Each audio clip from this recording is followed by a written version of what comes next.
जय हिंद, नमस्ते मेरे प्रिय साथियों। स्वागत है आप सभी का आपके अपने यूट्यूब प्लेटफॉर्म उदय एजुकेशन में।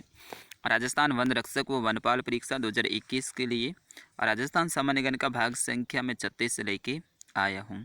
साथियों, आज के इस भाग में राजस्थान सामान्य ज्ञान के 25 अति महत्वपूर्ण प्रश्न रहेंगे और वीडियो के अंत में आपसे भी एक प्रश्न पूछा जाएगा, जिसका आंसर देना होगा आप सभी साथियों को वीडियो के कमेंट बॉक्स में। और साथियों, आज के वीडियो की एक खास बात है कि इसमें जितने भी प्रश्न रहेंगे ये राजस्थान के किसी न किसी कंपटीशन एग्ज़ाम में पूछे गए प्रश्न हैं। तो सारे के सारे प्रश्न अपने आने वाले वन रक्षक और वनपाल की परीक्षा के लिए बहुत ही इम्पोर्टेंट हो जाते हैं। तो विनंती रहेगी वीडियो को अंत तक देखिएगा। अगर आपको आंसर आता है तो आप ज़रूर कमेंट कर सकते हैं। कमेंट बॉक्स है वो आपके लिए खुला रहेगा। चलिए साथियों, आज का पहला प्रश्न देखते हैं कि थार मरुभूमि का सबसे बड़ा शहर कौन सा है। ये जेल पहरी एग्ज़ाम 2016 में प्रश्न पूछा गया है। तो मैं ऑप्शन आपको बता देता हूँ, गोडवाड़, उदयपुर, मेवाड़ या फिर जोधपुर। तो बिल्कुल साथियों, थार मरुस्थल का जो सबसे बड़ा शहर है वो जोधपुर है। ऑप्शन 4 इसका सही आंसर रहेगा। जोधपुर नगर की स्थापना है वो राव जोधा ने की थी। ठीक है ना, राव जोधा ने की थी। और इसी जोधपुर में मेहरानगढ़ किला स्थित है। कौन सा किला? मेहरानगढ़ किला। और जोधपुर को साथियों नीला शहर कहते हैं। कैसा शहर? नीला शहर कहते हैं। चलिए मेरे साथियों, अगले प्रश्न की ओर अपन बढ़ते हैं। अगला प्रश्न भी अपने एग्ज़ाम की दृष्टि से काफ़ी इम्पोर्टेंट रहेगा। फर्स्ट ग्रेड जीके का जो एग्ज़ाम हुआ था 2016 में, उसमें ये प्रश्न पूछा गया था कि राजस्थान के किस जिले से अधिकतम जिलों की सीमाएं हैं वो स्पर्श करती हैं। बिल्कुल बहुत ही इम्पोर्टेंट ये प्रश्न है। तो ऑप्शन 2 रहेगा पाली जिला। दोस्तों, पाली जिले से राजस्थान के 8 जिलों की सीमा है वो स्पर्श करती है, यानी 8 जिलों के साथ में सीमा बनाते हैं। चलिए अगला प्रश्न देखते हैं। ये प्रश्न है, ये वन रक्षक का 2013 में पूछा गया है कि राजस्थान के लिम्बाराम हैं वो कौन से खेल से जुड़े हुए हैं। बिल्कुल बहुत इंपॉर्टेंट प्रश्न है लिम्बाराम से संबंधित। और ये अपने वन रक्षक भर्ती 2013 में प्रश्न पूछा गया था।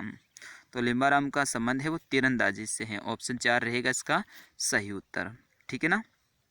थोड़ा सा मैं बताना चाहूँगा, लिम्बाराम है इनका जन्म है वो 24 सितंबर 1971 को हुआ था।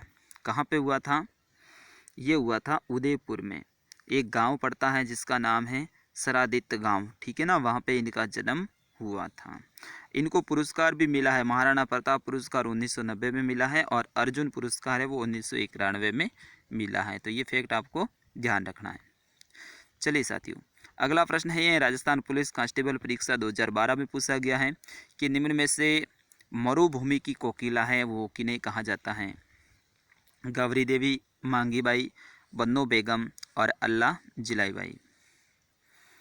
बिल्कुल सही आंसर रहेगा मरुभूमि की या फिर मरु कोकिला है वो कहा जाता है गौरी देवी को। ठीक है ना, ऑप्शन 1 इसका सही आंसर रहेगा।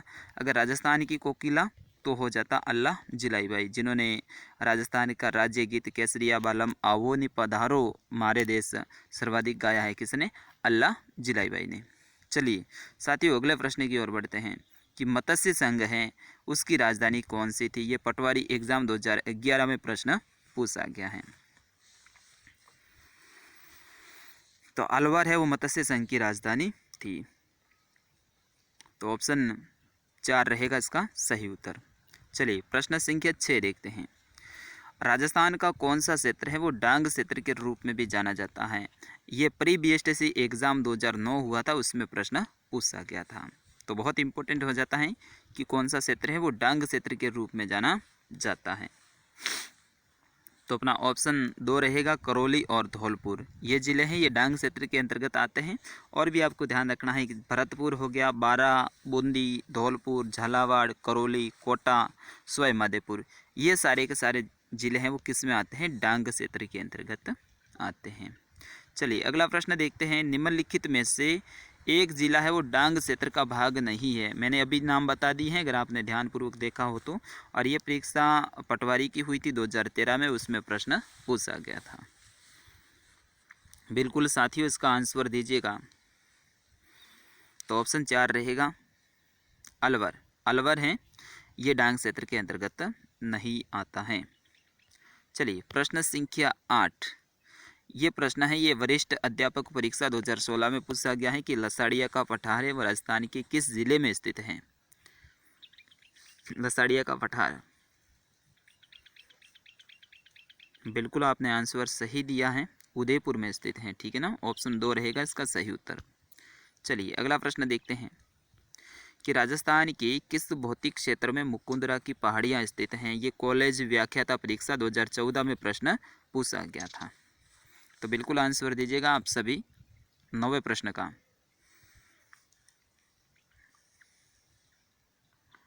हाड़ौती पठार ऑप्शन रहेगा इसका सही आंसर 2।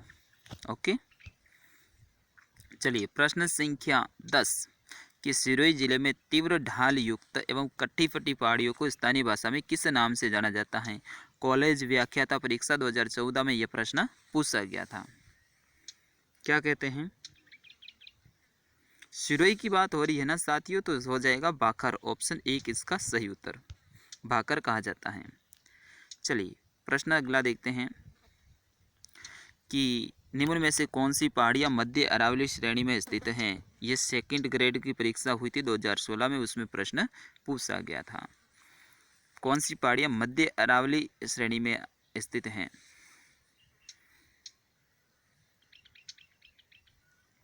तो 2 पहाड़ियाँ हैं, एक तो है मेरवाड़ा की पहाड़ियाँ जो कि अपने ऑप्शन में दे रखा है, और साथ ही शेखावाटी की पहाड़ियाँ भी स्थित हैं। ठीक है ना, शेखावाटी की पहाड़ियाँ और मेरवाड़ा की, तो अपना मेरवाड़ा हो जाएगा ऑप्शन 1 इसका सही उत्तर। चलिए प्रश्न संख्या 12 बहुत इंपॉर्टेंट है, 2-3 एग्जाम में पूछा गया है, तो अपने आप में ये प्रश्न बहुत इंपॉर्टेंट हो जाता है अपने वन रक्षक के लिए कि भोराट का पठार जिसके मध्य स्थित है वह है। ये रीट लेवल 2 में पूछा गया था, और SST जो एग्ज़ाम हुआ था 2015 उसमें भी पूछा गया था, सेकंड ग्रेड परीक्षा 2016 में भी पूछा गया था। तो बहुत इंपॉर्टेंट प्रश्न है ये, ऑप्शन 3 रहेगा इसका सही उत्तर। कुंभलगढ़ और गोगुंदा के मध्य में स्थित है भोराट का पठार। चलिए अगला प्रश्न, गोड़वाड़ प्रदेश राजस्थान की किस वृद्ध भू आकृति का भाग है। ये सेकंड ग्रेड क्लर्क परीक्षा 2013 में प्रश्न पूछा गया है। तो 13 का आंसर दीजिएगा। ये पश्चिमी शुष्क प्रदेश का भाग है गोड़वाड़ प्रदेश, बिल्कुल ऑप्शन 2 रहेगा इसका सही उत्तर। जो भी साथी पहली बार जुड़े हैं उनसे विनंती रहेगी चैनल को सब्सक्राइब कर लीजिएगा आप, क्योंकि आप सब्सक्राइब नहीं करते हैं, देख के चले जाते हैं। सब्सक्राइब करने के बाद में जो बेल आइकन है उसको भी आप सेलेक्ट कर लेना ऑल पे, ठीक है ना, तो सारी की सारी जो भी हम वीडियो डालेंगे उसकी सूचना आप तक सबसे पहले पहुंच जाएगी। आने वाले समय में हम आपके लिए प्रश्नों की संख्या में भी बढ़ोतरी करने वाले हैं, और वीडियो भी हैं वो बहुत बड़े बड़े आएंगे, आधे घंटे से ऊपर आने वाले हैं। चलिए अगला प्रश्न है कि राजस्थान का कुल क्षेत्रफल का कितना प्रतिशत भाग है वो थार मरुस्थल के अंतर्गत आता है।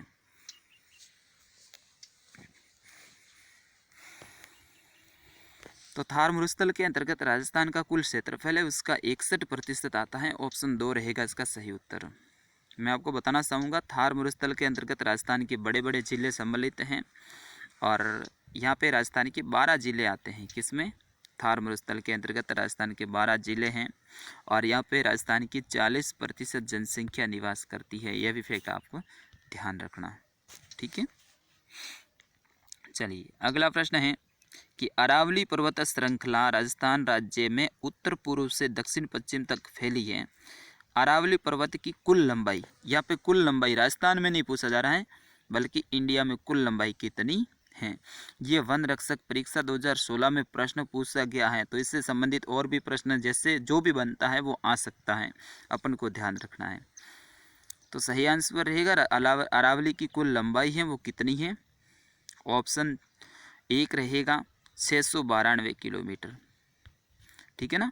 तो ये अरावली है, ये गुजरात के पालनपुर से शुरू होता है मेरे साथियों, फिर गुजरात के पालनपुर से शुरू होता हुआ अपने सिरोही जिले का खेड़ ब्रह्म स्थान है, वहाँ से राजस्थान में प्रवेश करती है। प्रवेश करने के उपरांत खेतड़ी झुंझुनू तक का इसका राजस्थान में अंतिम बिंदु है। वहाँ से ये आगे जाते हुए ठेठ दिल्ली के पास वहाँ जाके समाप्त होती है, और इसकी कुल लंबाई है वो 692 किलोमीटर है। अगर राजस्थान में पूछा जाए तो 550 किलोमीटर है, यह भी फैक्ट आप ध्यान रखना, ठीक है ना मेरे साथियों। बढ़ते हैं अब अगले प्रश्न की ओर। अगला प्रश्न है कि निम्नलिखित नदियों में से राजस्थान में कौन सी जो नदी है वो रुंडित सरिता कहलाती है। मतलब यहाँ से शुरू होने के बाद में यहीं पे अंत हो जाती है, रुंडित सरिता। सेकंड ग्रेड परीक्षा 2016 में ये प्रश्न पूछा गया है।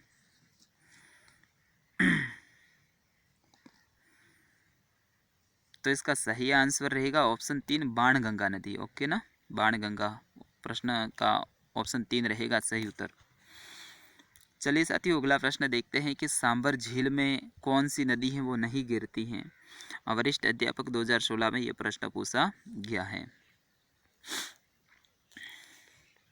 तो सांबर झील में 4 नदियां गिरती हैं, उनके नाम आपको याद होना चाहिए। तो इनमें से 3 तो हैं लेकिन एक नहीं है, वो कांतली नदी हो जाएगा। ऑप्शन 2 इसका सही उत्तर। ठीक है ना, ये बीएसटीसी के एग्ज़ाम में भी प्रश्न आया हुआ है, लेकिन मैंने यहाँ पे नहीं लिखा है, मैंने वरिष्ठ अध्यापक वाला ही लिखा है क्योंकि वहाँ पे भी पूछा गया था। तो कांतली नदी है ये नहीं गिरती है, बाकी मैंथा या फिर मेडा ये गिरती हैं, खंडेला गिरती है, रूपनगढ़ गिरती है, और एक कौन सी है खारी नदी। ठीक है ना, ये भी आप ध्यान रखना, खारी नदी वो भी सांबर में गिरती है। चलिए अगला प्रश्न देखते हैं। निम्नलिखित में से किस जिले में चंबल नदी नहीं गुजरती है। इनमें से दो राजस्थान पुलिस एग्जाम 2013 में ये प्रश्न पूछा गया है।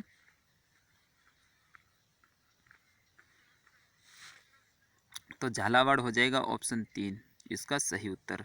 ठीक है ना, चंबल नदी कोटा, बूंदी, धौलपुर, चित्तौड़गढ़ यहाँ पे ये बहती है। चलिए अगला प्रश्न है कि अजमेर की आना सागर झील में किस नदी का पानी आता है। राजस्थान पुलिस 2013 में ये प्रश्न पूछा गया है। बिल्कुल मेरे जितने भी साथी देख रहे हैं एक बार कमेंट कीजिएगा आप। बांडी नदी, दोस्तों बांडी नदी है, इसका पानी है वो अजमेर की आना सागर झील में आता है। आना सागर झील है, इसका निर्माण अर्णोराज ने करवाया था।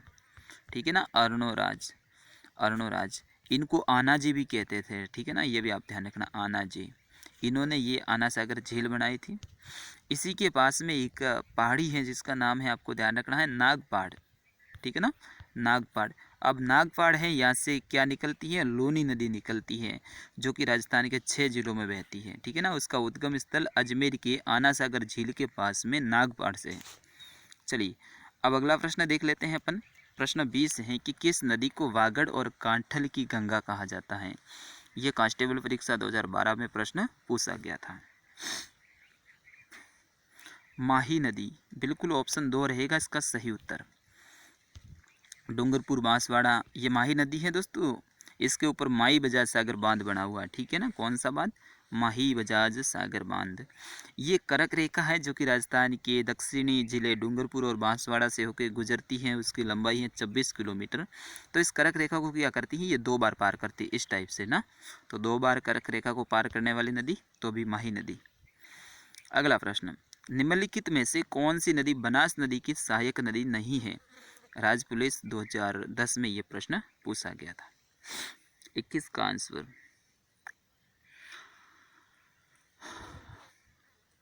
वैसे अपने ऑप्शन में हो जाएगा बनास की सहायक नहीं है तो बांडी है ना। बाकी देखो बनास की सहायक कौन कौन सी है, कोठारी, मानसी, खारी, मोरेल, धुंध या फिर ढूंढ, ढील, ढील, डाई, बेडस और मैनाल, ये सारी की सारी किसकी हैं, अपने बनास की सहायक नदियाँ। चलिए अगला प्रश्न देख लो, सेकंड ग्रेड एसएस में ये प्रश्न पूछा गया है, बहुत इंपॉर्टेंट है कि चंबल, बेतवा और केन ये नदियां हैं साथियों, ये कौन सी नदी के सहायक नदी, यानी एक बड़ी नदी है ना उसकी सहायक है। तो जमुना नदी, बिल्कुल ऑप्शन 4 रहेगा इसका सही उत्तर। अगला प्रश्न देखते हैं, प्रश्न संख्या 23, निम्न में से राजस्थान के किस जिले में बांका पट्टी फैली हुई है। सेकंड ग्रेड 2016 में ये प्रश्न पूछा गया था। नागौर और अजमेर, ऑप्शन रहेगा 2 इसका सही उत्तर। ठीक है साथियों, चलिए अगला प्रश्न देख लेते हैं अपन। अगला प्रश्न है कि मावठ वर्षा जिन कारण से होती है, ठीक है ना, यहाँ पे थोड़ी सी मिस प्रिंटिंग हुई है, माफ़ी चाहूँगा। तो मावठ वर्षा जिन कारण से होती हैं वह कारण क्या है? वरिष्ठ अध्यापक 2016 में ये प्रश्न पूछा गया था।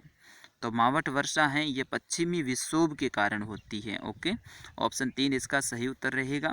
और ये कब होती है? तो अभी जो ऋतु चल रही है ना, शीत ऋतु, सर्दियों का मौसम, इसी में ये मावठ होती है। और ये मावठ वाला प्रश्न है ना, कई सारे एग्जाम में पूछा गया है। मैंने ओनली फॉर वरिष्ठ अध्यापक वाला ही लिखा है, तो बार बार पूछा जाने वाला प्रश्न है वो। राजस्थान का निम्न में से कौन सा क्षेत्र अत्यधिक नम है? जेल प्रहरी एग्जाम 2016 में ये प्रश्न पूछा गया है। आज का अंतिम प्रश्न रहेगा, फिर इसके बाद में बिफोर यू वाला भी प्रश्न है। तो अत्यधिक नम क्षेत्र है वो हाड़ौती क्षेत्र है, कोटा बूंदी वगैरह है ना ये सब। तो ऑप्शन 1 रहेगा इसका सही उत्तर। अब साथियों प्रश्न के लिए तैयार हो जाइएगा आंसर देने के लिए। और ये प्रश्न है अपने वन रक्षक 2016 में पूछा गया है कि राजस्थान के किस जिले में सर्वाधिक वर्षा औसत होती है, यानी कौन से ज़िले में सर्वाधिक वर्षा होती है। वन रक्षक और राजस्थान पुलिस दोनों में ये प्रश्न पूछा गया है। इसका आंसर आप सभी देना वीडियो के कमेंट बॉक्स में। तो मैं इस प्रश्न का आंसर का वेट करूंगा, और मेरे जितने भी साथी एंड तक आए हैं तो वे सभी इसका आंसर देकर जाएंगे। साथियों बाकी मैंने कोशिश की है साइड में भी जानकारी देने की, तो मैं आशा करूंगा वीडियो आपको पसंद आया होगा। आने वाले समय में है ना, हम ऐसे ही प्रश्न लेके आएंगे, प्रश्नों की संख्या में बढ़ोतरी करेंगे। और जैसे हमारा वीडियो है वो 15 मिनट के आसपास का आता है, तो आने वाले समय में हमारा वीडियो है वो आधे घंटे के आसपास का आएगा। तो बहुत ही रोचक और इम्पोर्टेंट रहेंगे आने वाले वीडियो। तो अभी जो साथी पहली बार आए थे वो चैनल को सब्सक्राइब करते जाना, और इस वीडियो को है ना ज़्यादा से ज़्यादा आपको लाइक करना है। आप लाइक करोगे तो मुझे पता चल जाएगा कि भाई हाँ मेरे वीडियो हैं आपको पसंद आ रहे हैं। तो ज़्यादा से ज़्यादा आप लाइक करना, और इस वीडियो को है ना शेयर कर दो। अब आपके पास में जितने भी व्हाट्सएप के ग्रुप हैं, टेलीग्राम के हैं, तो उसमें शेयर कर दो। क्योंकि आप शेयर करेंगे वीडियो पे ज़्यादा से ज़्यादा हमारे दर्शक आएंगे या फिर आपके साथी आएंगे, तो हमारे लिए और भी जिम्मेदारी बढ़ेगी और भी बेहतर वीडियो हम लेकर आएंगे। तब तक के लिए, अब नया वीडियो लाऊं तब तक के लिए मुझे आज्ञा दीजिएगा। मैं मिलता हूँ, बहुत जल्द मिलूँगा, रीजनिंग के भी वीडियो लेके आऊँगा। जय हिंद, वंदे मातरम।